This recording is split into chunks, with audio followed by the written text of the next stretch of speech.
Dios piensa en individuos y naciones. Esa es una forma en la que Dios piensa. Es decir, todo lo que Dios hace es consecuencia de su pensamiento. Tiene que ver con individuos y con naciones al mismo tiempo. Normalmente nosotros nos han enseñado de individuos. Ay, sí que habrá, ay, sí que no sé qué, que todos los que hacen ahí en la vida. Pero todos los actos que Dios ha hecho tienen que ver con individuos y con naciones. Por ejemplo, Dios escoge a toda la humanidad. Dios escogió a toda la humanidad. A todos nos creó a su imagen y semejanza. A todos. Todos nosotros. Él escogió a todos. Él quiere que ninguno se pierda. Pero Él mira en nuestros corazones. Y a veces tenemos una mente dispuesta, pero a veces un corazón que tiene fallas. Todos nosotros. Todos. Pero Dios mira nuestros corazones y es misericordioso con nosotros. Totalmente. Es más, así no tuviéramos el corazón mal, no nos merecemos sino solo que nos piquen cadenas. Eso es lo que nos merecemos. Pero Dios es misericordioso, pero también es justo. Pero Él es muchas veces más misericordioso que justo. Él es supremamente misericordioso. Con la gente antes del diluvio tuvo 968 años de misericordia. Y eso fue el tiempo que vivió Matusalén, ¿cierto? Matusalén quiere decir, después de mí, no me pasó. Quiere decir que no. Él tuvo toda esa misericordia, pero llega un momento en que tiene que hacer justicia. Pero Él trabaja con individuos y con naciones. Entonces había un pagano, bien pagano que se llamaba Abraham. Entonces Abraham vivía en Ur. ¿Sí? Y Abraham era pagano. Es decir, no solo era pagano que no conocía al Dios verdadero, sino que estaba en el negocio de la idolatría. Si vemos la Biblia, Arán, el padre de Abraham, y Abraham, que era el primogénito, hacían ídolos. El primogénito en esa época no tenía derecho a decidir qué hacer en su vida, porque el primogénito hacía lo que el papá hacía, y por eso son los apellidos, ¿cierto? Entonces, si usted se apellido Zapata, es porque su papá es zapatero, y si usted es primogénito, usted le toca ser zapatero, no tiene Dios. O si es de apellido Molina, es porque su papá tiene un molino, y usted le toca ser molinero, ¿cierto? ¿Cierto? Entonces, de ahí vienen los apellidos de oficio. El primogénito no tiene opción, y Abraham era primogénito. Entonces, Abraham estaba en el negocio de la idolatría, pero Abraham tenía un don para el negocio de la ganadería. Ahora, no es la ganadería acá como la de nosotros, acá con pastos verdes y vacas y toros, no. No, eso es un pegadero allá donde él vivía. Entonces, es una ganadería de cabras y de ovejas, ¿sí? Pero él tenía, y camellos, y él tenía bastante ganado. Ese era su don natural, eso era lo que Dios le había dado. Pero tenía que hacer el negocio de su padre. Entonces, entre los dos tenían el negocio de la idolatría. Hacían ídolos. Venían pagando. Y un día él quiere buscar a Dios en su corazón. Pero dentro del paganismo quiere buscar a Dios. Y Dios mira ese corazón y dice, no va a lograr a él. Y le dice que ahora él será bendición y su descendencia será llena como las estrellas y él será bendición a todas las naciones. Entonces trabaja con un individuo y trabaja con naciones. Ya no te llamarás Abraham, padre, sino padre de naciones. Pero uno cree que en Génesis 12 cuando llega Dios le dice, bueno, vete de tu tierra, de tu parentela, uno cree que Abraham llega y dijo, ah, listo, yo ya soy rey, tengo la refe, cogió la maleta y se fue. No. Abraham se fue a la ciudad, lo que se llama ahora después de Abraham,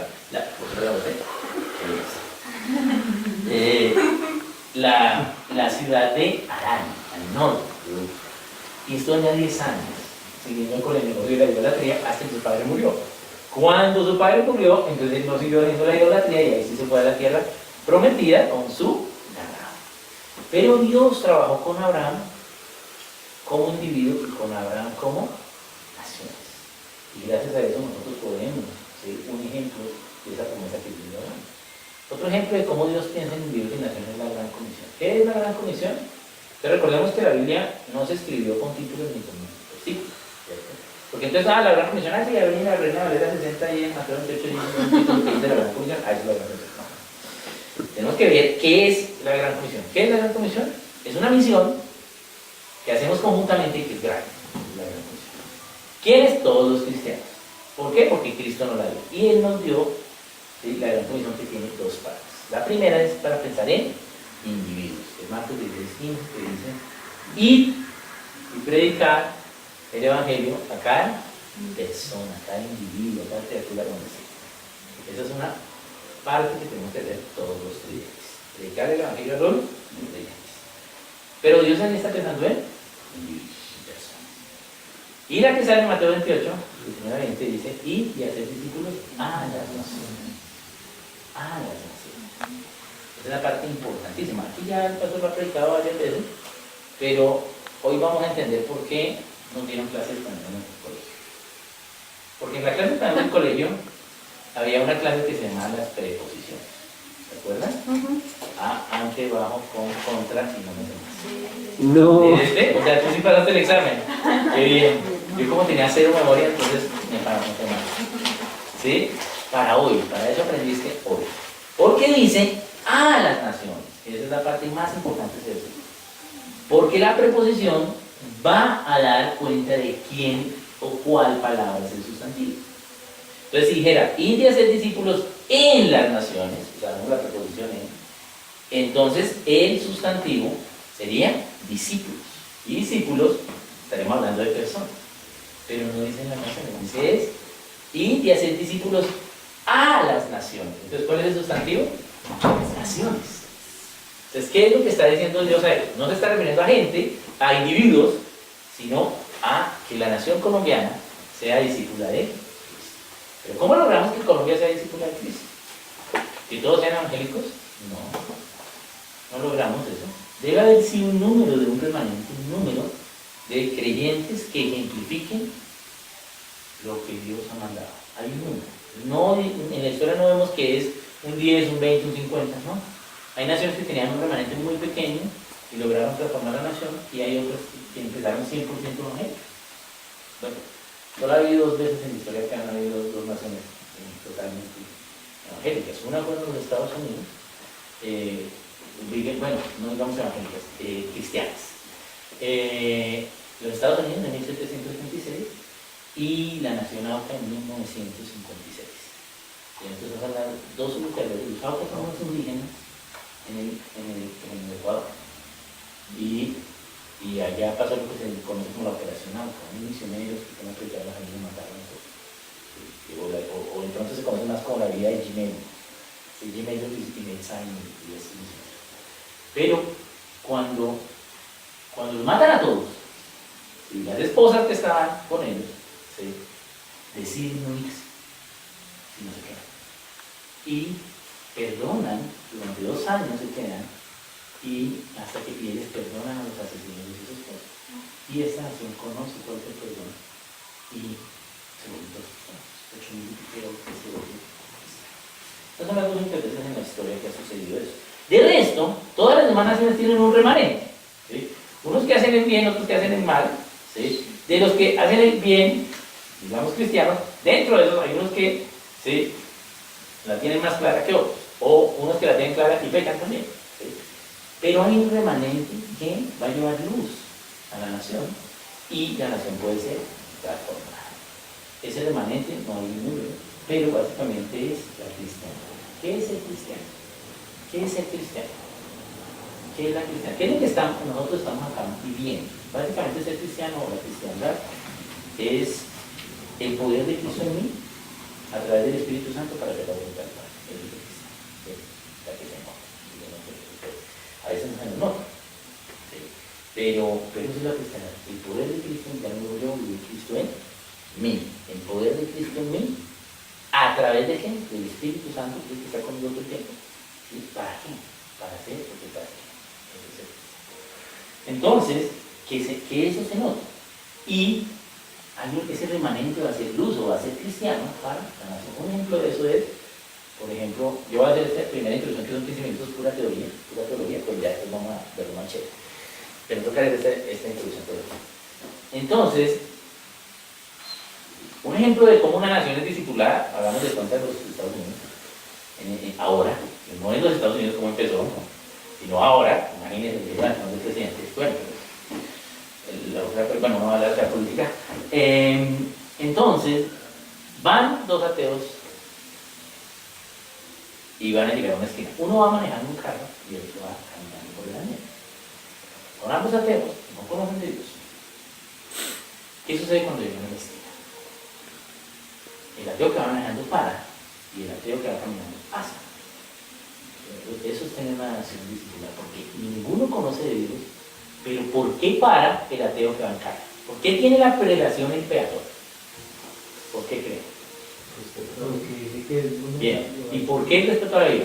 Si yo no creo en Dios, no matarás, no sigues. O sea, es correcto lo que tú dijiste, pero vamos a Porque la pensar. ley natural de lo demás. Exacto, es la ley natural. Hay una ley natural, que se hace 3:12, ¿cierto? Que alguien que sea ateo, sí, hay que respetar la vida, como tú dijiste. Pero, ¿qué principio es eso? En Génesis 1:26. Fuimos creados todos en imagen y semejanza. Así sea ateo, tiene la imagen de Dios. Por eso para. ¿Sí? ¿Por qué? ¿Por qué para el que va en carro? Porque está más protegido por el carro. Y el que va caminando está menos protegido a su imagen y semejanza. Entonces es un principio bíblico. Ellos no saben que están haciendo un principio bíblico, pero la nación está discipulada. Entonces eso es lo que Dios nos manda en la Gran Comisión. Entonces, que discipulemos la nación. ¿Cómo discipulamos la nación? Entonces, yo puedo hablar acá de teorías para discipular la nación, pero hay un método que Dios tiene, eso que vamos a hablar. Uno podría decir, no, pues enseñándole a todo el mundo los principios, pero eso no dice la Biblia. La Biblia lo que dice es que al no creyente predica nada. No podemos enseñar cómo es la familia, cómo debe tomar sus decisiones, cómo hay que trabajar, cuáles son los negocios, cómo es el gobierno civil, si es no creyente. Para ellos es no creyente que predicarle. Él puede recibirlo, si lo recibe es creyente, entonces lo podemos decir aquí, es decir, lo puedo discipular. Pero, ¿qué pasa si no lo recibe? Entonces, no va a aprender los principios, va a seguir haciendo principios paganos. Entonces, ¿cómo vamos a discipular a la nación si él va a hacer principios paganos? La única forma es que los creyentes sean luz, ¿sí? Y sal, y el ejemplo de los creyentes haga que la realidad o lo externo a ellos, la nación, cambie. Pero, ¿cuál es el método de Dios? Entonces, ¿cómo Dios lo hace? Entonces ya dijimos, Dios piensa en individuos y naciones, entonces la Gran Comisión tiene esas dos partes, ¿sí? Individuos, dedicar el ejemplo a cada persona, naciones, que las naciones sean discípulos. Pero entonces, ¿qué es una nación? Entonces la palabra nación solo aparece en Génesis 10. De ahí en adelante, de ahí para atrás no hay nación, ¿sí? Pero ¿qué sucede en Génesis 10? Ya se bajan del arca, ¿sí? Sem, Cam y Jafet y sus esposas y la esposa de Noé. Recuerden que el único que había medianamente cercano al corazón del hombre, el corazón de Dios, antes del diluvio era Noé. O sea que sus hijos, sus nueras y su esposa eran terribles, ¿sí? Pobre Noé, ¿sí? O sea, si algún día yo tengo problemas, ¿sí? Yo digo, no, pero eso no es nada al lado de lo que les toca, ¿no? Porque además, eran terribles, eran re malosos. Si su esposa, me imagino, las cantaletas, sus hijos, la desobediencia, todo era terrible. Y además 100 años construyendo un barco que nunca había llovido. Entonces, no, pues ese no, ellos son muy malos. Pero luego ellos se bajan del arca en Génesis 10 y Dios dice que se bajaron y antes, ¿sí? Si vemos antes que había sucedido, Dios cuando crea al hombre, en Génesis 1:27, le da una misión. En Génesis 1:28, lo que se llama el mandato cultural, la primera comisión, la primera misión. ¿Qué quiere decir? Fructificar, por tanto, fructificarte. Fructificarte, es decir, tenga que se note a Cristo en usted.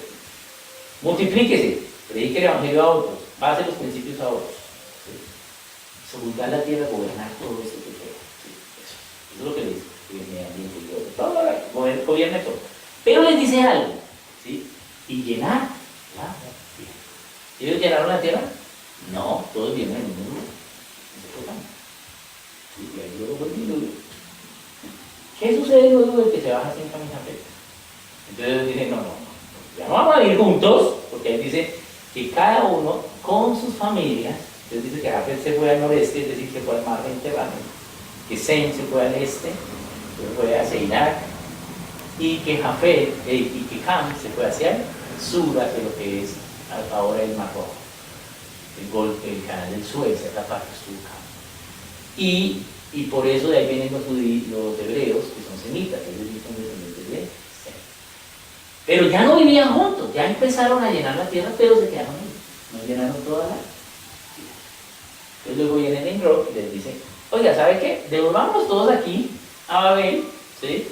Y vivamos otra vez todos juntos y hagamos una sola nación. Porque en Génesis 10 dice que Jafet, Sem, Cam y Jafet, cada uno con sus familias, en su lengua y en su nación. Entonces Dios revela el concepto de nación. Pero entonces yo acabo de decir que en su lengua. Pero ¿cómo así en su lengua si en Génesis 11 es la torre de Babel? No había Dios confundido la lengua, pero en Génesis 10 dice que cada uno según su lengua. Entonces, ¿qué creo yo?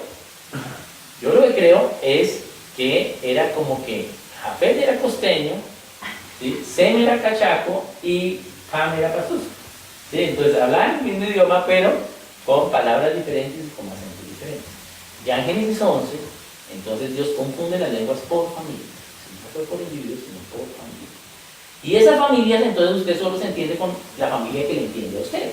Y entonces esas familias formaron ya naciones y ahí sí se pobló toda la tierra. ¿Bien? Ahí se cumplió el mandato de Génesis 28. Entonces, ¿qué es nación? Nación básicamente es una familia que cree lo mismo y tiene un gobierno soberano. Eso es una nación. Es decir, gente que cree lo mismo y elige tener un gobierno. En nuestro territorio colombiano, realmente el mapa no es como nos enseñaron en geografía, el mapa tiene unos punticos blancos. Tiene unos punticos que no es Colombia. Somos 33 naciones en este mapa. Y una de esas es Colombia. Porque el país es Colombia, ¿sí? Pero somos 33 naciones acá. Está la nación Uwa, está la nación Embera, la nación Nasa, la nación Isaac, la nación Arahuaca, la nación Coqui.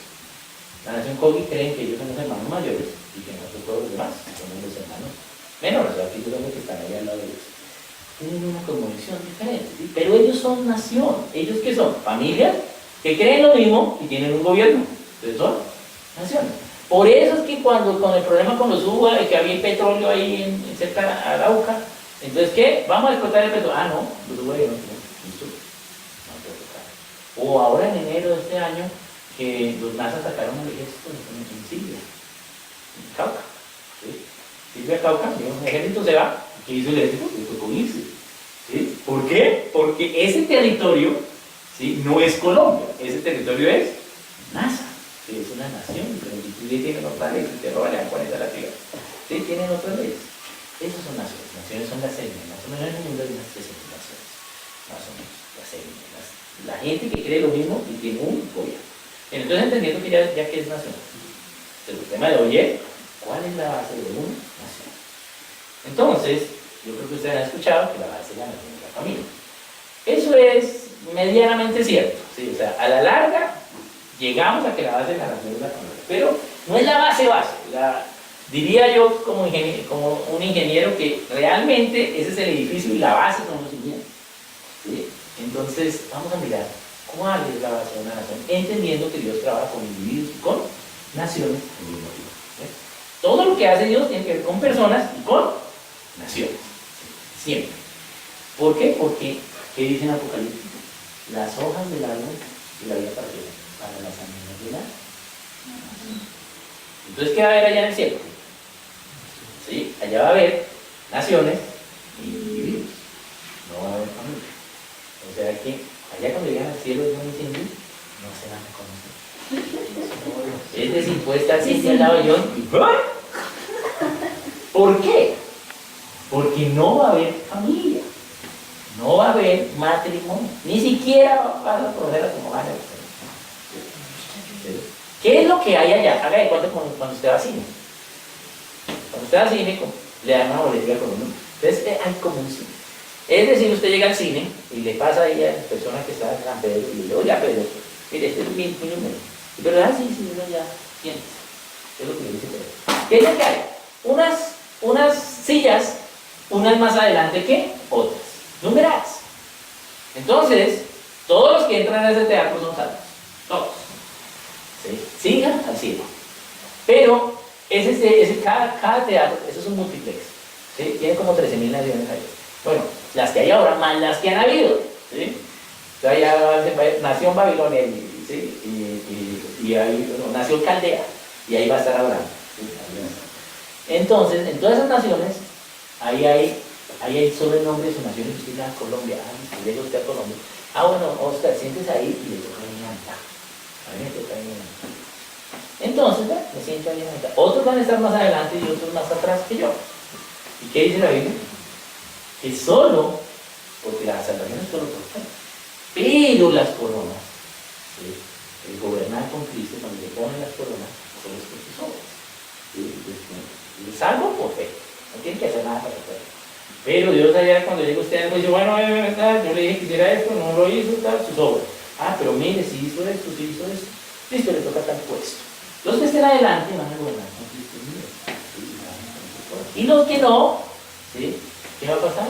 Van a ir a un lugar de tinieblas. Y el peligro y el que van a hacer, y la gente que nos tuvo. Bien. Todos los que entran al cielo no salvan. ¿Sí? Es un lugar de tinieblas y crujir de dientes, pero no es el infierno, porque el infierno no tiene tinieblas. ¿Ni el purgatorio? Sí, no dice la Biblia, dice un lugar. ¿Sí? No es el Hades, porque el Hades ya Dios hizo bien por ellos, entonces no es el Hades, pero se llama un lugar de tinieblas en Mateo 24. Si son las señales, es 24. Bien, entonces, listo. Entonces, ¿con qué apagan en el cielo? Individuos y naciones, ¿bien? ¿Sí? Entonces Dios piensa, pero ¿cómo lo hace? Entonces, ¿cómo lo hace? Entonces Dios primero trabaja con individuos y con naciones. ¿Cómo trabaja con individuos? Entonces es primero los Corintios 7, 32 y 33. Eso, ábrala, búsquenla. ¿Qué dice eso? Primero los Corintios 7, 32 dice, el soltero tiene cuidado de las cosas de Dios. El casado tiene cuidado de las cosas de él.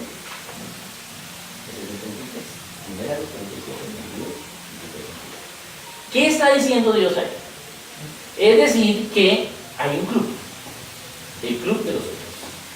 Eso es mejor que eso que los casados. Es una distinción. Dios escoge para los solteros a unos para la soltería. ¿Sí? Así como escogió Pablo. Dios escoge a uno. Entonces, lo primero que usted tiene que hacer para descifrar la nación o para saber qué es lo que hace en la vida es preguntarle a Dios si lo tiene para soltero o soltero. Si lo tiene para soltero, usted es mejor que pero sé. Sí. Pero si no, que es la mayoría de todos nosotros, entonces nos toca casarnos. ¿Sí? Entonces, eso dice la palabra, dice, el soltero tiene cuidado de las cosas de Dios. Y luego dice, el casado tiene cuidado de las cosas del mundo. Si lo traducimos un poquito, no tan polite, no tan diplomático, no tan diplomático, entonces sería el soltero tiene cuidado de las cosas mundanas. El casado. El soltero sobre las cosas de Dios, pero el casado de las cosas mundanas. ¿Sí? Eso es lo que está diciendo Dios. Entonces Dios trabaja con individuos y con naciones. ¿Cómo Dios trabaja con individuos? ¿Sí? Siendo solteros, siendo casados. ¿Sí? Pero a los individuos solteros les reservó las cosas del Señor. Por eso es una distinción, es un club. Es algo mejor que ser casado. Es lo que aquí dice Pablo en Romanos. ¿Cierto? Es mejor. Pero solo son unos pocos. Ahora, la diferencia es que uno se cree soltero y resulta que lo tiene para casar. ¿Sí? Entonces uno dice, no, pues es que yo soy feo y es que yo soy bruto. O lo contrario, el otro extremo, es que yo soy el playboy, entonces todas conmigo y entonces uno y se tira a todo el mundo. ¿Sí? Y yo les digo eso por experiencia propia. ¿Sí? Entonces, usted tiene que ver primero si es soltero o si tiene lo tiene respetado. Ahora, así Dios trabaja con individuos. ¿Cómo Dios trabaja con naciones? ¿Sí? Cuando los solteros se dedican a las cosas del Señor y son testimonio, ¿sí?, de lo que es Dios para la nación. Y cuando los casados, ¿sí?, trabajan en tres lugares, ¿sí?, que es su familia. ¿Sí? Los casados entonces con su familia hacen los principios. ¿Sí? Esas son las formas de discipular la nación. Entonces por eso se dice que la familia la hace en años, pero que no es, solo es la mitad del cuento. ¿Sí? Porque realmente los solteros tienen una preponderancia sobre la familia. Lo que pasa es que casi no se predica. ¿Sí? ¿Por qué? Pues porque, porque la familia es chévere. ¿Sí? Y además porque nos han enseñado que naces, creces, ¿sí? ¿Sí? Entonces estudias y luego te casas y te engordas y mueres, ¿cierto? Eso es lo que nos van a enseñar. Pero no, ese no es. O sea, como todo el canto de Dios, no, tienes que saber. Sí, tienes que saberlo. Y si Dios entonces te tiene para casar, te casas. ¿Sí? Ahora, ¿cómo sabemos que eso es verdad? Hay un versículo claro. Y ese versículo es Génesis 10, empieza a hablar, bueno, ya les voy a decir, el versículo de Génesis 2:24, pero no vamos a llegar todavía porque nos falta enseñarles otra cosa. ¿Se acuerdan que en Génesis 10 ellos entonces se forman sus naciones, ¿cierto? Se encargan. Entonces, ¿qué hace Dios después? ¿Sí? Ellos tratan de hacer una sola nación y Dios habla. ¿Qué dice Dios en Génesis 11? Usted lee en Génesis 11, la Torre de Babel, Dios hablando dice, porque si no, no será nada imposible para ellos, o algo así. dice, Que todo lo que se proponga lo podrá. exacto, León. ¿Quién está hablando? Dios. ¿Y qué dice? Todo lo que se propongan lo podrán hacer. Imagínense, Dios está hablando y dice que todo lo pueden hacer. O sea que estos tipos sí podían llegar al cielo. ¿Sí? Entonces, Dios, ¿por qué no los mata? No los, ¿sí? Les echa fuego o algo, ¿sí? Unos rayos. Porque están en el la unidad, ¿no? Para el mal, sí. Entonces, Dios les ordena. Pero no los mata.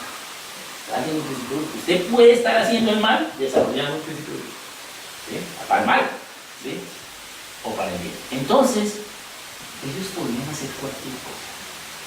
Pero ya eran naciones, ya habían 3 naciones. Entonces, ¿qué hace Dios? Ya le había prometido a Abraham que de su descendencia todas las naciones iban a ser benditas, pero que iba a ser una nación, ¿sí? Para las naciones. Una nación que sea vigente. Y esa nación empieza con el nieto de Abraham, que es Jacob. ¿Cierto? ¿Qué quiere decir Jacob? El engañador. Engañador. Si usted lee ahí que hizo Jacob, tumbó al suegro, ¿sí? Engañó a las hijas, ¿sí? Era recto. Y resulta que entonces de uno de esos años no llovió. Eso es un peladero, necesita usted que lleva unos 5 días y ya.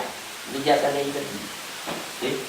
Pero ¿qué sucedió? Y no era que todos estuvieran en la inmunda, porque no dice que todos se fueron, sino que dice que Jacob se fue. ¿Por qué Jacob se fue si, aunque no hubo una cosecha grande, tuvo que haber gente que tenía comida? ¿Por qué no le dieron comida a Jacob? Porque el apellido de Jacob era la familia tramposa mentirosa. ¿Ustedes van a negociar con la familia tramposa mentirosa? No. Pues claro. Si no llovió, Jacob paga. ¿Por qué? Porque nadie le va a dar comida porque él es tramposo mentiroso. Entonces le tocó irse. Y de ahí. Pero antes de eso, entonces Jacob dice, estoy en la inmunda ahora sí, estoy re mal, nadie me va a dar comida, me toca irme a Egipto allá, uy, no. ¿Sí? ¿Y qué hace? Lucha con mi gente. Y no, ya aquí hasta que me digas qué es lo que va a pasar. ¿Y qué fue lo que pasó? Que el tramposo mentiroso buscó a Dios. Buscó a Dios y le cambió. Ya no serás llamado Jacob, sino ahora serás llamado Israel. ¿Qué es Israel? Luz a las naciones. Entonces, ahí Dios formó una nación. ¿Ves? ¿Para qué escogió Israel? Pues si leemos bien Isaías, Jeremías y Primera de Corintios, Cristo dice, de lo vil, de lo vano, del barro, del fango, porque eres feo, gordo, bajito, sin narizón, cabezón, te trajo. ¿Sí? O sea, los judíos se creen, los israelitas se creen que ellos no con los que yo porque eran niños. No, no han leído. ¿Sí? Ahí dice que eran lo peor. Si los sumerios hubieran sido peor que Jacob, Dios hubiera escogido a los sumerios. ¿Sí? Pero la peor familia que había era la tramposa mentirosa. Entonces Dios hace una nación. Ya es Israel. ¿Y qué es Israel? Una nación que Dios escoge para enseñarnos qué es una nación. Entonces con Israel yo aprendo qué es una nación, cuáles son las leyes para la nación, es decir, el 5 primeros. Ahí aprendo qué es una nación, cómo se va a gobernar, cuáles son las leyes. Si estudio de cuenta que hay 7 tipos de leyes, 7 paquetes de leyes. ¿Sí? Y es lo que se conoce como las 7 esferas o las 7 partes de una nación. Ahí viene el concepto. Es decir, que hay leyes para la familia, para la iglesia, para la educación, para los negocios, para comunicar, para contar, para el esparcimiento, las artes y para el gobierno civil. Todas las naciones tienen 7 partes. ¿Cierto? Y Dios con Israel nos enseña qué es una nación. Pero ¿qué vemos después? Que Israel hizo lo bueno, hizo lo malo, sí, ahí están todos los profetas, están todos Nehemías, todos esos libros del Antiguo Testamento, Crónicas, Reyes. Entonces vemos el mal ejemplo y el buen ejemplo. Y aprendemos entonces que la podemos embarrar como individuos y también como nación, o podemos hacerlo bueno como individuos y también como nación. Y cuando la embarramos podemos pedir perdón y Dios es misericordia. Eso es lo que aprendemos. Porque, mejor dicho, todas las veces que los judíos le hicieron la judía a Dios, por eso se llama la judía. ¿Sí? ¿Sí? ¿Se han oído qué es hacer la judía? La puñalada trapera, traición. ¿Sí? Eso es hacer la judía. El judío siempre va a traicionar a que no es judío. No digo que siempre, pero existe siempre. Porque ellos se creen que son un pueblo escogido. Pero no, era lo peor que había. Y en 400 años se convierten en la nación, ¿sí? Que son, ¿sí? En Egipto, Dios hace todo su proceso de imágenes del carácter. Y ya con Moisés, entonces son una nación, ejemplo de que es una nación. Eso sí. Pero Dios escoge individuos y les da nombres. Y Dios escoge naciones y les da nombres. Dios escogió a todos los individuos, Dios escogió a todas. No hay un individuo mejor ni peor que otro, y no hay una nación mejor ni peor que otra. Solo la diferencia es que uno van a decir más, que otros van a decir. Es decir, que tu nombre tiene que ver algo con tu propósito, aquí tus padres sean ateos y que efectivamente todo está bien. ¿Sí? Pero el nombre que quieras que tengas tiene que ver con tu propósito. Entonces Dios por ahí escoge naciones y va escogiendo naciones. Entonces escoge, por ejemplo, la nación del Perú. ¿Por qué el Perú se llama Perú? Pero resulta que está en una batalla naval, los incas contra los españoles. Y los incas entonces incendian el barco. Entonces, ¿qué pasa cuando usted está en el mar en un barco incendiado? Exacto, perfecto. Se tira al mar. ¿Y qué pasa? ¿Usted se tira cómo? Con las armas, con los uniformes. Nada, se tira de una.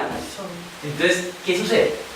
Los españoles en el agua, ¿sí? Y los incas en las balsas con flechas. ¿Qué era lo lógico que hubiera pasado? Ellos pasan a quedar en el agua, porque usted en el agua está indefenso, ¿sí? Eso era lo que iba a pasar. Pero ¿qué hace Pirú? Que era el capitán. Los recoge y los devuelve a Callao, ¿sí? Al pueblo. Y luego van caminando hasta Lima y llegan los españoles y dicen al cura: hoy vimos a la María. Hoy vimos el Evangelio en vivo en Dios. ¿Sí? En Pirú. Y por eso estas tierras se van a llamar Pirú. ¿Por qué? Porque ¿quiénes son los peruanos para Dios? Los llaman. Así de dicho eso. Ahora, usted ve a los peruanos y no todos hablan bien. Pero Dios los ve así. Dios dio esa nación para eso. ¿Cuál es nuestra nación? Colombia. Yo aquí todos los colombianos, yo voy a decir, a veces yo hablo mal de algunas naciones y qué tal que franceses, japoneses, siempre hablo mal de los brasileños. Y bueno, los venezolanos también. Entonces, aquí somos colombianos. Entonces, ¿qué? Aquí siempre hay un cuento de que nos robaron el oro y todo. No es cierto. No nos robaron. Porque si tú eres colombiano y tu cédula es de la República de Colombia, ¿cuándo tú te haces colombiano? Cuando sacas la cédula. ¿Sí? Si usted puede tener registro civil y no sacar cédula y decirle a los chilenos: oiga, yo quiero ser chileno, y ya, pues no es colombiano. Pero cuando usted saca la cédula, ¿sí? Entonces le dice República de Colombia, y usted es colombiano. Entonces, eso quiere decir que usted decidió ser colombiano. ¿Y cuándo empezó Colombia? Entonces, ¿qué? No empezó Colombia. ¿Qué día? 7 de agosto de 1919. Perfecto. Todo lo que pasó antes, eso le pasó a los de Nueva Granada, a los chichas, a los muiscas. Eso no somos nosotros, ¿sí? Esos son otras naciones que habían en estos territorios, así como la nación babilónica ya no existe, la nación asiria, la nación romana. Dios crea y destruye individuos y crea y destruye naciones. En mi época iba a jugar el Mundial de Fútbol Yugoslavia y ahora van 8, son 8 naciones, porque era Yugoslavia. Entonces, Dios crea y destruye naciones. Entonces Dios, ¿cómo los llama a los colombianos? ¿Qué es el Colombia? Entonces, ¿qué es Colombia? ¿Qué significa Colombia? ¿Pero qué significa? Lo de Colón. Colombia, ¿qué?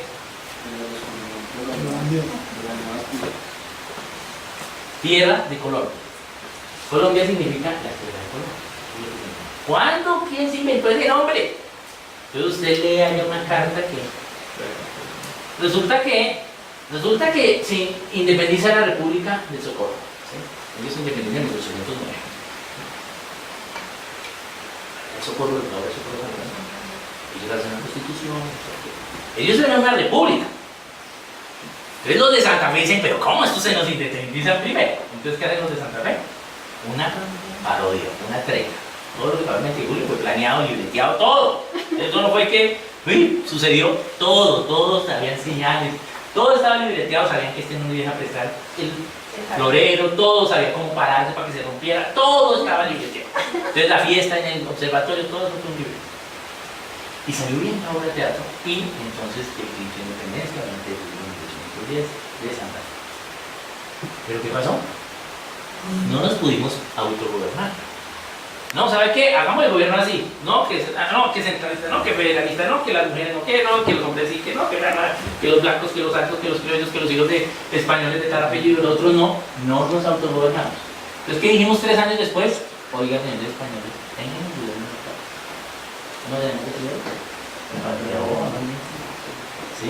Oiga, españoles, vengan. Y cuando llega Bolívar y dice, pues, ¿cómo van a llamar a los españoles? ¿Sí? Entonces lo empieza a vaciar, a regañar, y entonces quiere matar a Bolívar. Entonces Bolívar se va a Jamaica. Y en esa carta dice que él se hincó ante su lecho y le pidió al Creador que le revelara el nombre de la nación de la nación que le estaba encomendando libertad. Y que el Creador le dijo que no lo descubrió. Entonces esas naciones se van a llamar, esa nación se va a llamar la República de Colombia. La Gran Colombia realmente nunca existió. Es decir, ahora le decimos la Gran Colombia porque hubo 2 etapas de la República de Colombia. La República de Colombia con todos juntos, con Venezuela, con Bolivia, con Panamá, la costa este de Costa Rica y la costa este de Nicaragua. ¿Bolivia también? Sí, y Perú. Eso. Eso era la República de Colombia. Eso era una sola república. Y luego ya la Colombia donde todo se fue. ¿Sí? Entonces, para diferenciar las 2 repúblicas le llamamos a la anterior la Gran Colombia. Usted va a los libros de historia, no aparece la Gran Colombia por ningún lado. Pero así le llamamos. Entonces, ¿qué quiere decir Colombia? Es decir, que tenemos que saber quién es Colón, porque nosotros somos la tierra de Colón. Y Colón quiere decir Cristóforo, Colón. Cristóforo, que lleva a Cristo, Colombia, con el Espíritu Santo como padre. Entonces, ¿quién era nosotros? A los ojos de Dios, los que llevamos a Cristo con el Espíritu Santo como padre. Así nos ve. A veces hemos desobedecido eso, ¿cierto? ¿Sí? Pero cada nación tiene un propósito como la de Dios. ¿Sí? Tiene que ver con su nombre. Venezuela, ¿sí? Es la pequeña, ¿sí? Venecia, es Venezuela. ¿Y qué es Venecia? El advenimiento de la belleza. ¿Sí? Entonces, por eso la manera de la también. ¿Sí? Porque es el advenimiento de la belleza. Eso es Venezuela y Venezuela es bonito. Entonces, cada nación tiene un propósito. Entonces, nuestra nación es Colombia. Pero ¿cómo vamos a transformar entonces Colombia? ¿Sí? Entonces, ya dijimos que Dios trabaja con individuos y con naciones. Y que trabaja con esos individuos y naciones siendo o solteros o casados. Ahora sí vamos a en el siglo 24. Todo esto es la introducción al tema. Ahora sí vamos a entrar en el tema, que es ese versículo y me quedan 15 minutos. Génesis 2:24. 2:24. Sí, ¿qué dice? Voy a leerlo yo por tiempo. Dice, por tanto, dejará el hombre a su padre y a su madre, y se unirá a su mujer, y será una sola. Hemos escuchado. ¿Cómo se llama eso? Si yo dije que habían familias, y que se dice que la familia es base de la nación, entonces, ¿cuál es la base de la familia? Génesis 2:24. Por tanto, el hombre dejará a su padre y a su madre, y se unirá a su mujer, y será una sola carne. ¿Cómo se llama eso? ¿Cómo se forma una familia? Hombre y mujer. Sí, ahí dice hombre, el hombre y la mujer. Pero, ¿qué pasa? ¿Qué hacen el hombre y la mujer? Dejar a su familia. ¿Y qué hacen? Nos casamos. No dejan. Uno solo deja. Nos Uno solo casamos. tiene la obligación de dejar. Nosotros, las mujeres, Por lo tanto, el hombre. Nos ¿Cómo se llama? casamos. Se casa. ¿Y cómo se llama cuando usted se casa? Un pacto. Sí, pero ¿cómo se llama el pacto? Matrimonio, muy bien. Entonces, la base de la familia es el matrimonio. Es decir, que solo hay familias y hay matrimonio. ¿Sí? ¿Qué es familia? Esposos más hijos. Hijos naturales o hijos adoptados. ¿Qué es familia? Si hay familias que dicen que son familia y no tienen hijos, no son todavía familia, son matrimonios. Esto es duro, no lo predica, pero eso es lo que dice la Biblia. ¿Sí? ¿Qué hago? Eso es lo- Ahora, no está mal ser matrimonio. Porque el matrimonio es la base de la familia, ¿cierto? La base de la familia es el matrimonio. Entonces usted sea reputa si tampoco es familia. ¿Sí? ¿Sí? Es concubinato. Bien. Entonces, si el matrimonio es la base de la familia, vamos entonces a analizar qué es el matrimonio. Matrimonio es un pacto con Dios. ¿Sí? Eso es, un pacto con Dios, es dado por Dios, y dice en Génesis 2:24, por tanto, el hombre, y luego dice, se unirá a su mujer. O sea que como tú dijiste, tiene que haber un hombre y una mujer. Pero Dios ahí no solo se refiere a el sexo, es decir, que sea de sexo masculino y femenino. Y ahí no, o sea, es evidente que está diciendo que la familia no es mujer, mujer e hijos, hombre, hombre e hijos. Es evidente, como dijiste tú, que es hombre del sexo masculino y mujer del sexo femenino. Pero no solo es eso, habla de hombre como hombría y mujer como feminidad. Habla qué es ser hombre. Entonces, te habla qué es ser hombre. Entonces, ¿cuál es la base del matrimonio? Según Génesis 2:24. Ahí está diciendo que el matrimonio es la base de la familia, pero ¿cuál es la base del matrimonio? Ahí está. ¿Qué dice? Por tanto, el hombre, ¿qué hace? Dejará a su padre, a su madre y se unirá a su mujer. ¿Quién empieza el matrimonio? El hombre es la base del matrimonio. Oye, ¿qué muchachos? El hombre es la base del matrimonio, no para ser el superior, porque no es el techo, sino es la base. ¿Sí? Es lo de abajo. Esos son los fundamentos. Por tanto, el hombre, ¿sí?, es la base del matrimonio. Entonces, ¿cómo el hombre es la base del matrimonio? ¿Qué dice? El hombre debe dejar a su padre y a su madre. Dice, ojo, no dice por tanto si el hombre quiere dejar, no dice debe. ¿Por qué dice debe? ¿Por qué el hombre tiene que dejar a sus padres? Porque mientras que va a los padres del niño, ¿no? No es, Porque para que el hombre, ¿qué tiene que hacer? Ser el sacerdote de la casa, ser autoridad, debe aprender liderazgo, debe aprender cómo sostener una familia, ¿sí? Debe aprender todo lo de la familia. ¿Cómo lo va a aprender? ¿Sí? Están a cargo de los papás, aún es de la familia de los papás. ¿Sí? Entonces, para entender cómo el hombre lo va a hacer y cómo la mujer lo va a hacer, ¿sí?, entonces tenemos que entender qué es lo que sucede ahí. Dice que el hombre debe dejar a su padre y a su madre y ser hombre. ¿Qué es ser hombre? Entonces, un hombre es una persona que ya puede liderar una familia. ¿Y qué es ser mujer? Una mujer, una persona que puede ser ayuda idónea en una familia. Eso es hombre y eso es mujer. Pero ¿cuándo somos hombres y cuándo somos mujeres?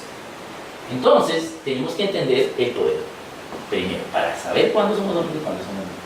El hombre tiene el poder, porque él es el que empieza el matrimonio. Dice que dejará a su padre y a su madre. ¿Para qué los dejará? Pues para él aprender a pagar servicios, para aprender a hacer todo lo que se necesita hacer: lavar ropa, cocinar, todo eso, ¿sí? Ahora vamos a entrar más a fondo a eso. ¿Quién se coge la cara? Mi hermano. Entonces,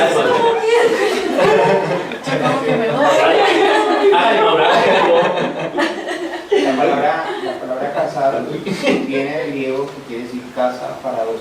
Exacto. Casa bajo techo, casa para dos. Por eso es familia, ¿cierto? Bien. Entonces, ¿cómo formamos entonces? ¿Cómo se forma el hombre? El hombre es el que tiene el poder de escoger el pie del matrimonio. Entonces nosotros como hombres tenemos el poder de mirar. Aquí voy a decir una palabra, pero no la voy a decir, que hay niñas y... El hombre va y mira y escoge, dice, aquí está. Nosotros como hombres tenemos el poder de escoger. Gracias a Dios por ese poder. Pero la mujer tiene un poder superior. Rechaza. Tiene el poder del consentimiento. Usted puede ser el más bonito, como yo no soy el más rico, pero usted puede ser el más bonito, el más rico, el más pintoso, el más que más sabe, y le dice tú. Y si le dice que no, no hay nada que hacer. ¿Sí? Porque la mujer tiene un poder superior, el poder del consentimiento. Yo puedo proponer lo que quiero, pero la mujer es a la final la que Dios le dio poder sobre la mujer para el matrimonio. Y es que ella decide consentir. ¿Por qué Dios le dio al hombre la posibilidad de escoger? Porque ¿qué le dice al hombre? Usted tiene que dar la vida por ella. Es decir, que si toca morir, usted tiene que voluntariarse, regalarse para morir en lugar de él. ¿Sí? Entonces usted, lógicamente, si usted tiene que en algún momento le va a tocar o le puede tocar dar la vida, usted tiene que saber por quién la va a dar. ¿Sí? Entonces por eso es que usted puede escoger. ¿Sí?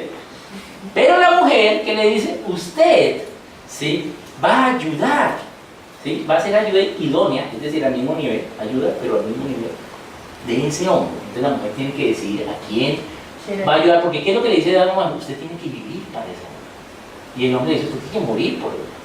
¿Sí? Pero usted tiene que vivir para él. Entonces la mujer tiene que aceptar por quién va a vivir, no porque el que le diga. Si viene ahí un tonto y le dice, hey, ven, cállate conmigo, ella no está obligada, ella tiene que decir, no, yo por este man no viviría. ¿Sí? Entonces, por eso la mujer tiene mayor poder en matrimonio. Pero el hombre es la base, porque el hombre es el que empieza. Entonces, ¿qué es ser hombre? Haber dejado a padre y madre, saber cómo liderar una familia. ¿Y qué es ser mujer? Tener claro por quién vive. ¿Sí? Pero ¿por qué eso no pasa en la sociedad? Pues vamos a entender. No va a pasar como 10 minutos. Vamos a entender por qué eso no pasa. ¿Por qué no cumplimos Génesis 2:24 en la sociedad actual? Entonces, para entender eso, tenemos que entender que la Biblia nos enseña cuáles son las etapas de la vida. Entonces, en la vida hay 4 etapas. ¿Qué son? La infancia, la niñez, la juventud y la adultez. Entonces, vamos a estudiar las etapas. Voy a empezar con la adultez. ¿Cuándo usted es adulto? Cuando cumple 20 años. Una vez usted tiene 20 años, ya usted no está bajo sus papás, usted puede hacer lo que quiera. Ya está bajo Dios, inclusive puede pecar. ¿Sí?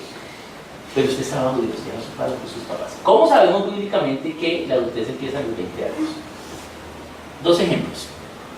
El primero es, el pueblo de Israel sale de Egipto, Dios le da la ley, les da el maná, y era un trayecto de 40 días caminando a la tierra prometida. ¿Lo dice aquí? 40 días de camino.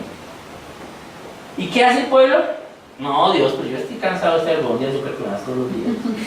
¿Todos los días lo mismo? No, Dios. ¿Y qué hace? No, era mejor haber ido a Egipto a comer carne. ¿Sí? Y Dios, como sí es bien, tiene muy buen sentido el humor. ¿Usted quiere carne? ¿Sí? Pues yo les voy a dar carne. Entonces uno se imagina.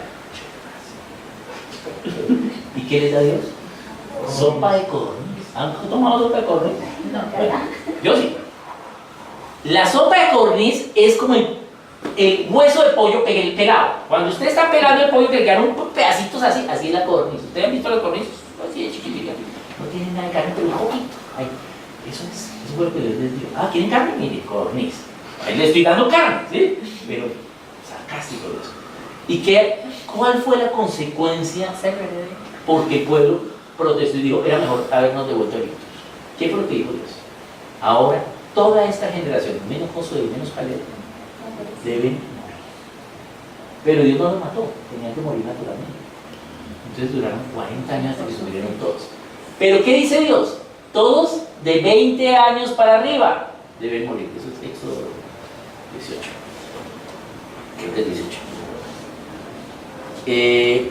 Entonces, todos los de 20 años para arriba deben morir. Pero si todos protestaron, ¿por qué solo los de 20 años para arriba deben morir? Porque ya estaban con Dios.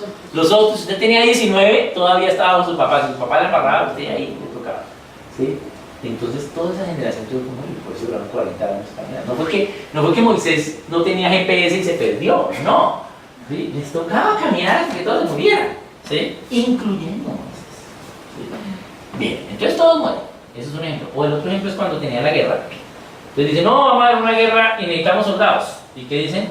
De 20 años para arriba, vengan aquí. ¿Por qué de 20 años para arriba? Porque ellos ya no dependían de sus familias, ya no estaban en su familia, estaban directamente con Dios. ¿Bien?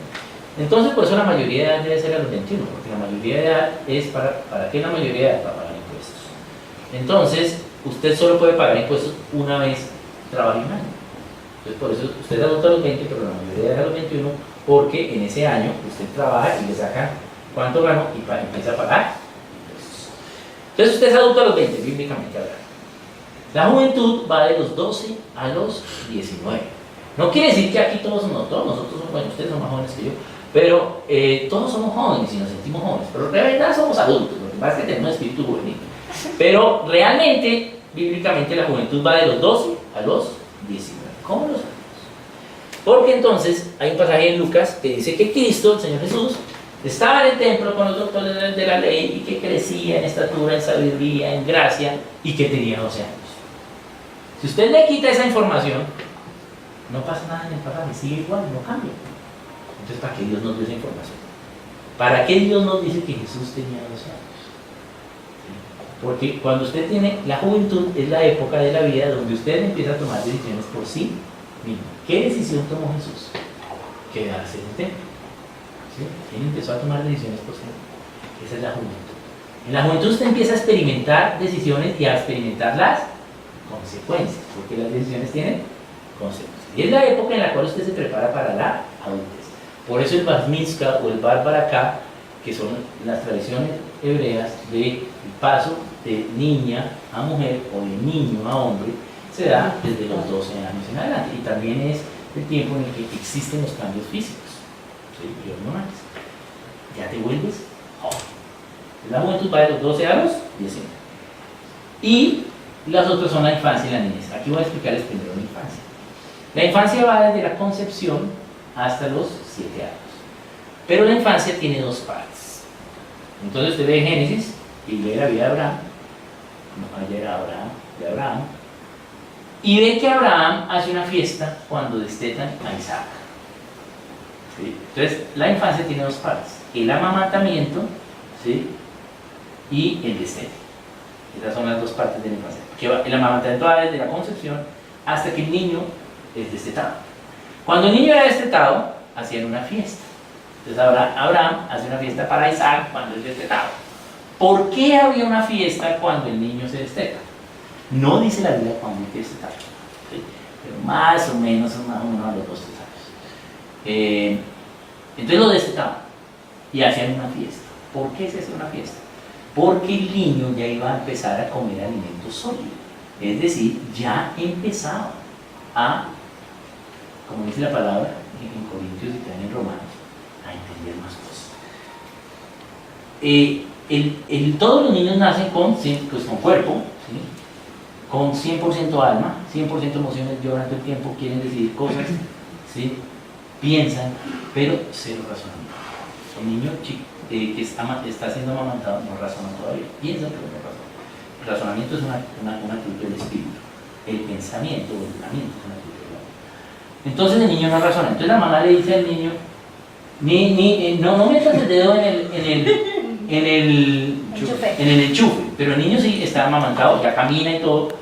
Entonces el niño mete el dedo, pero no razona.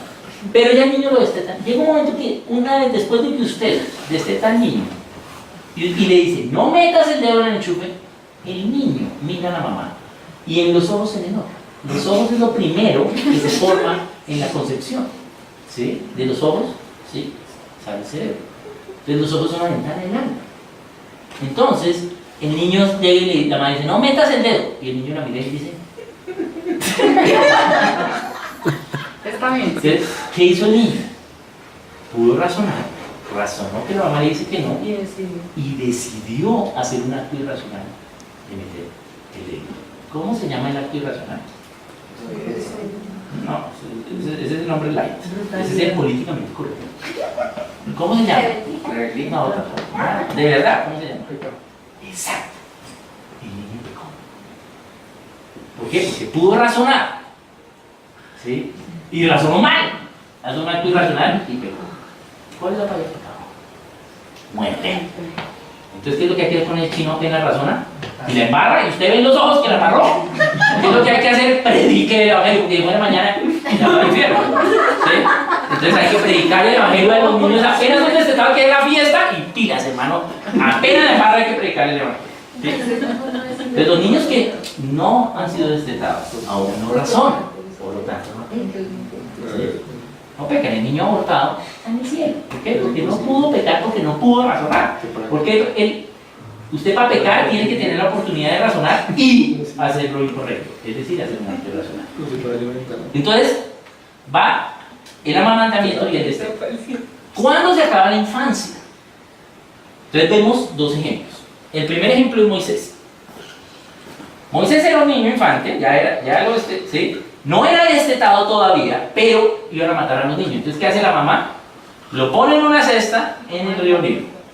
Y resulta que se le encuentra a Miriam, es decir, la hija del faraón. Y Miriam dice, uy, mira un bebé, ay, tan bonito. Moisés debería ser muy bonito porque ella dijo que era bonito. ¿Sí? Entonces, ¿qué hace Miriam? Pero el niño quiere teta. ¿Sí? Entonces, ay, ese niño es hebreo. ¿Por qué sabe Miriam que era hebreo? Por el color de piel, más blancos que los egipcios. ¿Cierto? Porque acuérdense que Cam, sí, fue más abajo, era más tostadito, había más sol. Y dice, ah, qué niño más blanco, ah, sí, este es hebreo. Ay, pero quiere tomar teta. A ver, venga a ver, asistente, vaya a buscar los hebreos. ¿Y quién era la asistente? La tía de Moisés. Entonces, ¿qué hace la tía de Moisés? Lleva a Moisés a la mamá. ¿Y qué hace la mamá de Moisés? Lo amamanta. Y lo tiene hasta los 7 años. A los 7 años lo entrega al palacio faraón, es decir, al colegio. Moisés estudió en colegio. Estudió en el colegio Palacio Faraón. Y Abraham estudió homeschool. Abraham hizo homeschool. Abraham hizo homeschool, pero Moisés sí estudió en colegio. A los 7 años lo entrega. ¿Sí? ¿Por qué? Porque a los 7 años empieza, una vez completos los 8, 7, 8. ¿Sí? Ahí hay dudas en el hebreo, pero 7, 8. ¿Sí? En ese tiempo que empiezas a aprender. ¿Sí? Ya para el aprendizaje. Entonces ahí vas a la niñez. De los 7 a los 12, que es la niñez, y es el tiempo donde aprendes todo, para experimentarlo en la juventud. El otro ejemplo es Ana y Samuel. Entonces Ana dice, oye, yo no tengo hijos, dame un hijo, entonces si me das, te lo consagro, ¿sí? Y entonces, ¿qué hace Ana? Lo amamanta, lo desteta, y apenas lo desteta, lo lleva a templo, ¿sí? Pero no había cumplido los 7 años, porque dice que Samuel dice que vino más pequeño de la entrada al templo, ¿sí? La entrada al templo era a los 7 años, ¿sí? Entonces, a Samuel ella no entregó apenas los 7, ¿sí? Entonces, parte de la infancia de Samuel fue con Eli y sus hermanos. Recuerden que los hijos de Eli eran carreras. ¿Sí? Bien. Entonces vemos ahí cómo empieza la niñez. Y la niñez entonces va de los 8, 7, 8 a los 12. ¿Para qué toda esta introducción al tema de cómo de entender entonces qué pasa en Génesis 2:24? ¿Qué sucede? Dios nos hizo iguales. Nos creó iguales, somos iguales hombre y mujer, Génesis 1:27. A ambos los creó iguales. ¿Sí? Ojo, nos creó al mismo tiempo, pero formó primero al hombre y después a la mujer. Pero creados, Génesis 1:27, al mismo tiempo. Entonces los creó iguales, somos iguales, pero diseño diferente. ¿Sí? Físicamente el cuerpo de la mujer es diferente al del hombre, también almáticamente, es decir, mentalmente, en las decisiones y en las emociones, dentro de las emociones es el alma, y en el espíritu. Somos diferentes. Entonces, ¿qué sucede cuando ya están los niños? Entonces hay 2 primos de 5 años, son primos, niño y niña, y les compran zapatos con cordones.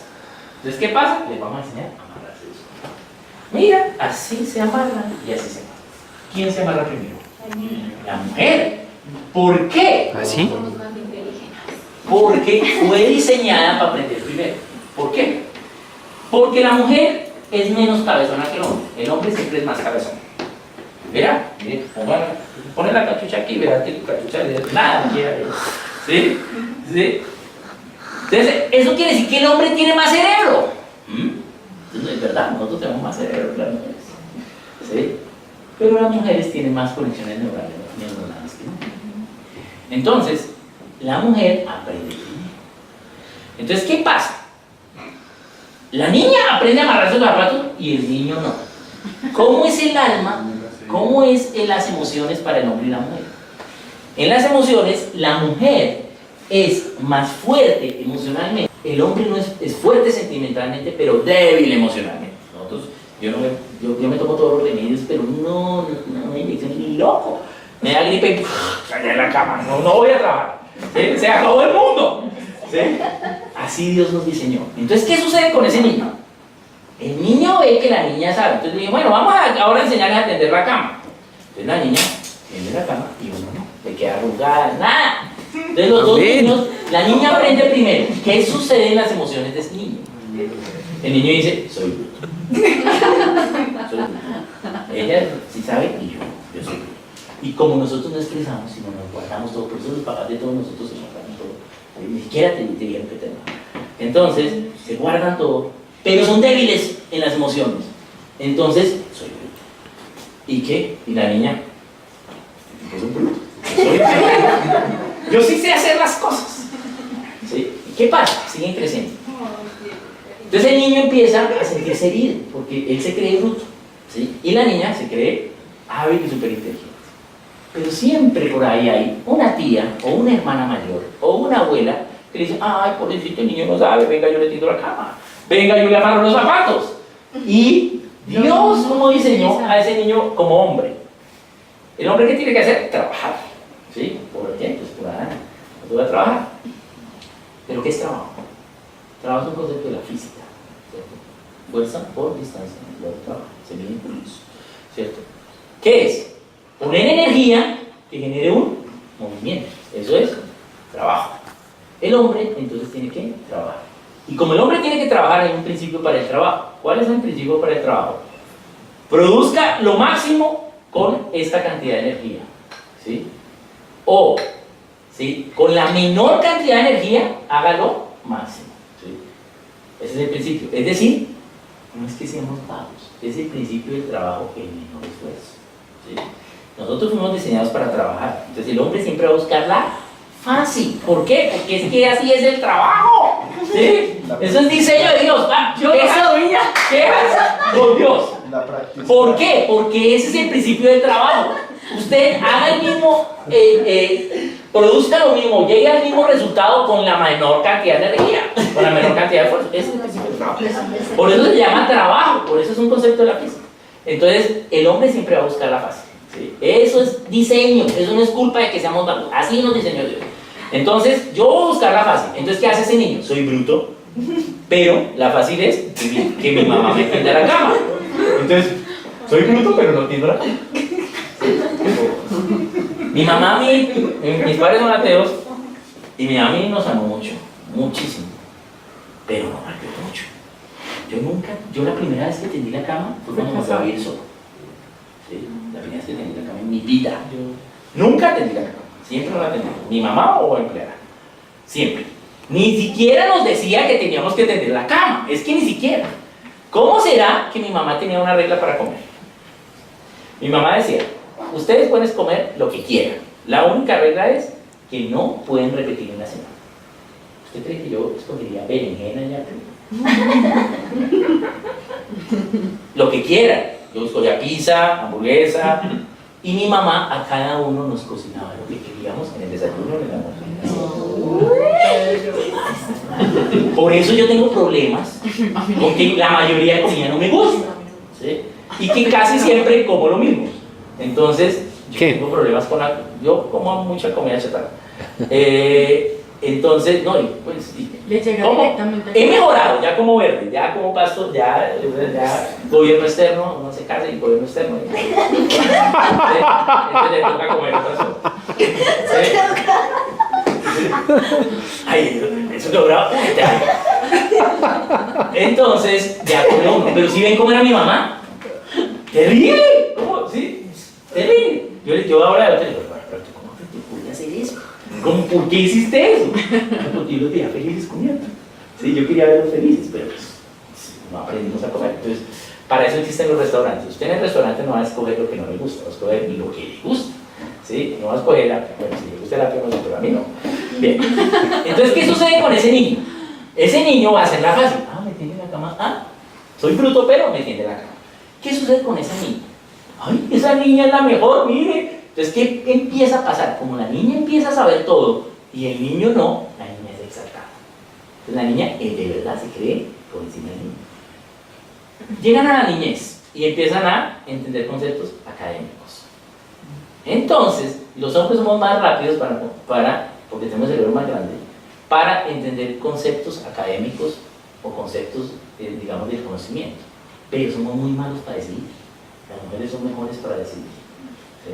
Por eso cuando hay una emergencia, ¿sí? Si no es de fuerza, siempre se salvan más las mujeres que los hombres.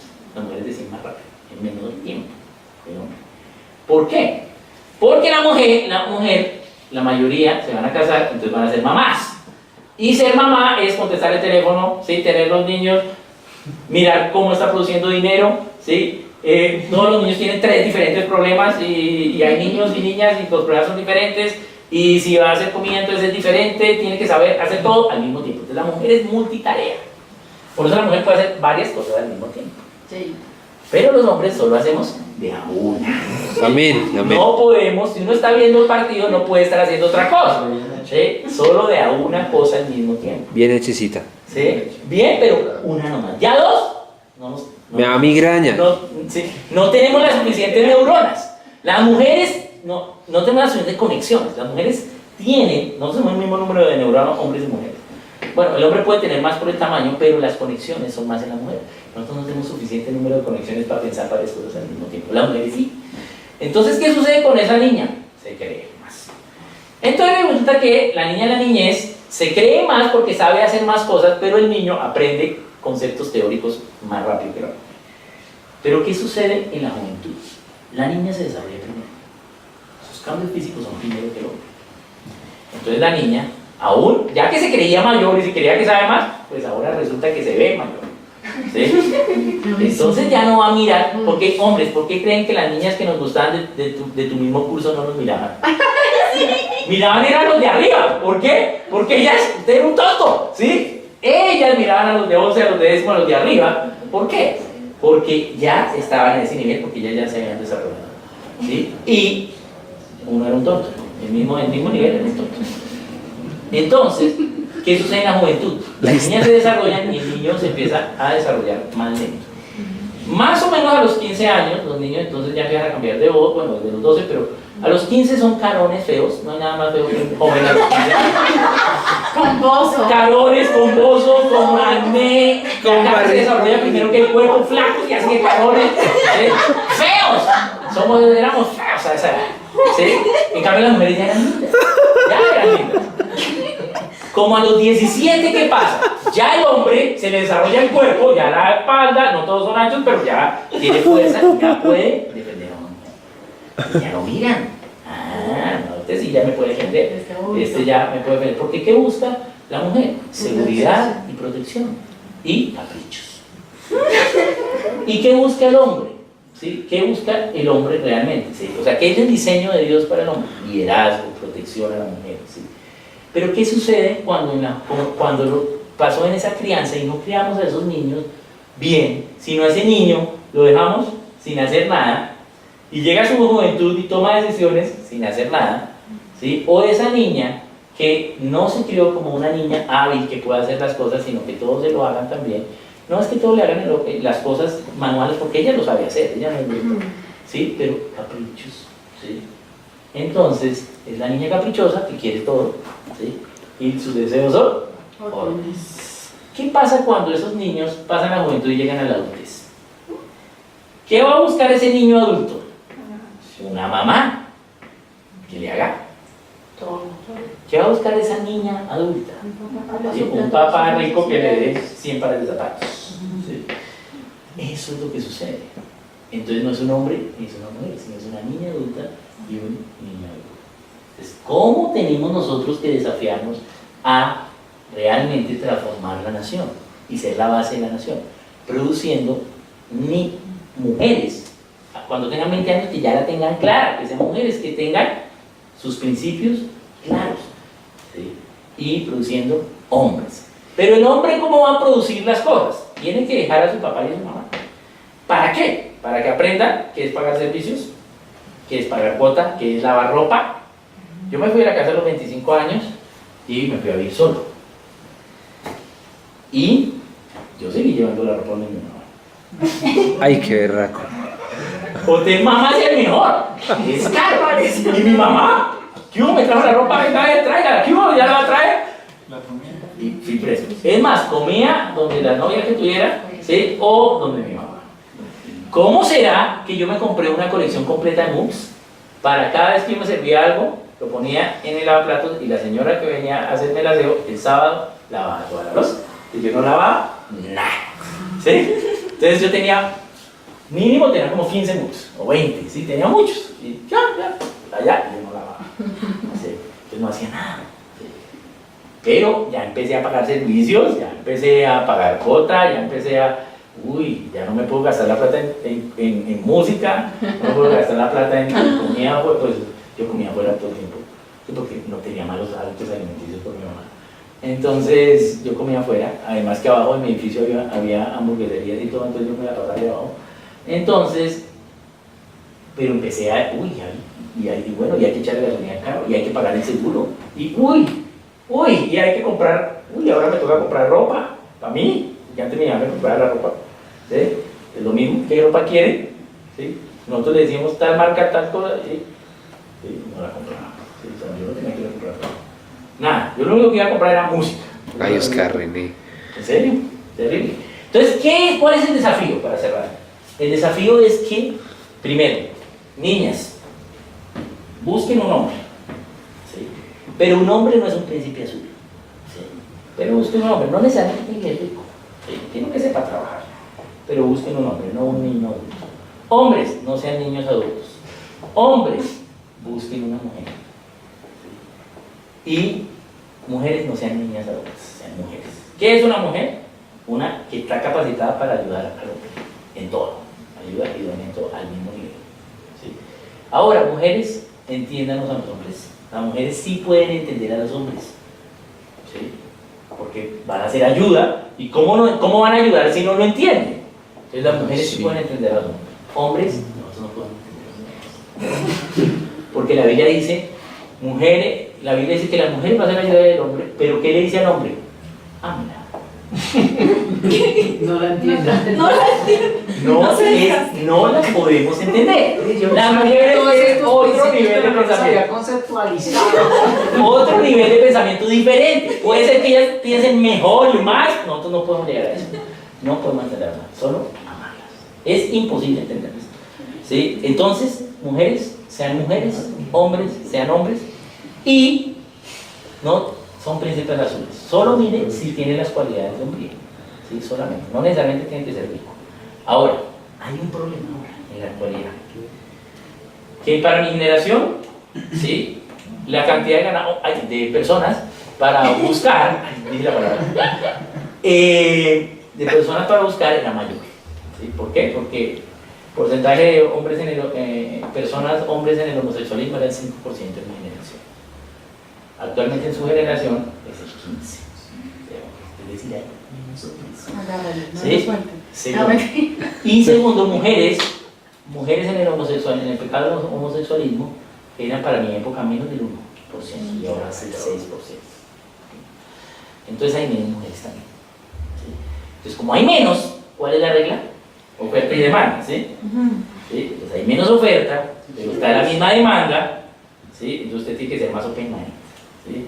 No puede ser tan exigente, sino más abierto. ¿Por qué? Porque si yo le digo que se casara, usted ya tiene que casar, ¿sí? Ahora, si usted está en el club de los solteros, disfrute, ¿sí? Porque es mejor ser soltero que casado, ¿sí? Bien. Entonces, para reflexión, para tarea, esta semana, hagan una listica de 3 cosas que estuvo mal en su crianza. O sea, que sus papás no los hicieron hombres a ustedes, ¿sí? Así como yo ya les dije de la comida y eso. 3 cosas. Y 3 cosas que sí. Que sí hicieron bien, que produjeron hombres. ¿Listo? ¿Y qué van a hacer con eso? Agradezcale a Dios en público. Pues no todos acá en público, pero usted mismo, no en público, en voz alta. No tiene que ser en público, pero en voz alta, es decir, con su voz. Agradezcale por lo que ya sus papás le hicieron bien y pídale a Dios, entréguele a Dios lo que sus papás le hicieron mal. O sea, las cosas que usted ya es adulto, que toda tiene como niño hombre o como niña hombre, o que le da miedo, ¿sí? Porque hay cosas que nos dan miedo. De los 20 a los 30 supera sus miedos, ¿sí? Entonces, esas cosas que nos dan miedo, entonces, entréguelas a Dios y dispóngase y deje que Dios le revele. Muy bien, muchas gracias, me parece como 15 minutos. No, está bien. Muy bien, muy bien.